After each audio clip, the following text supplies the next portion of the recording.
first question is actually from Laura Cocker, which is on Google+. So hello, Laura. Laura's actually said, let's have a little look here. She basically is saying she'd like to know what concerns industry employers have about newly qualified PhD students in science, and how I can help improve my employability to industry after academic training.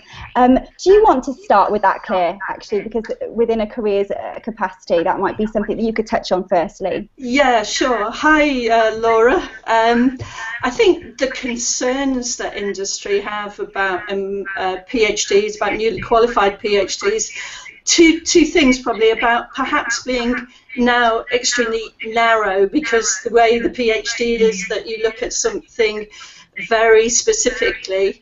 So it's maybe about thinking of yourself as a broad scientist again, and going back into the breadth and depth of your background in science.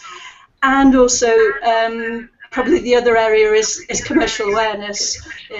What are the differences in working practices, in pace of work? There's some perhaps views in industry where, whether they're right or not, that you can take 3 years, 4 years to work on one project, and their pace of work and the range of things they want you to do is more more varied. So I think anything you can do that makes sure that you're showing that you're interested in commercialization of science, that you get involved in activities, young entrepreneur schemes, anything to do with things that are going to improve your commercial awareness, I think would put you in a good position. Do you have anything to add to that, Chris? I was going to suggest that you could look to do some informational interviews with people who were already scientists who were working in industry or business. Absolutely. You could approach people and just work through a range of questions similar to what you've asked, and to help give yourself some good answers to that you could relay back to an employer. Or if there's a kind of a gap between where you are and where you need to be, then that gives you a chance to work on that before you actually go in front of people and start applying for jobs. Yeah, absolutely. What about you, Nadine? What are your thoughts? Obviously, I don't really have a science background, but I do think what Claire said seems to really ring true from the students that I work with who want to branch out. So that idea of just awareness, I think, awareness of the other sectors, awareness of this kind of skills it takes, and also of the commercial side of things. Would you have anything different to add to that, Ioanna, or was it pretty much?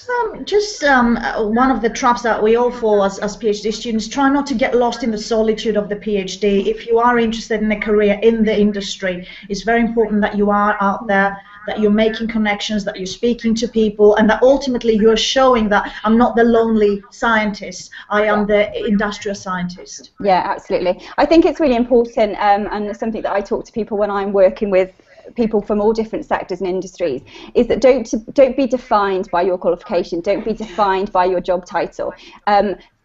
You need to focus on building relationships, because ultimately people work with people, people hire people. I know that sounds really cheesy, but it's absolutely true, and I think it's really easy to forget that. You are more than your CV, you are more than your qualification, and if you put the time into building relationships, wonderful, beautiful, quality relationships with professional people, really solid professional relationships, through online networking, through offline networking, then the opportunities will come.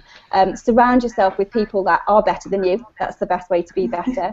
And surround yourself with these relationships. Focus on that. If you just get on the internet and just think, right, I've got to find a job today, that's a complete head mess. Nothing will come from that. Nothing good will come from that anyway. You have to focus on, do you know what, this week I'm going to build 5 quality relationships with an influencer within my dream career. And if you build those relationships, guys, the opportunities will present themselves.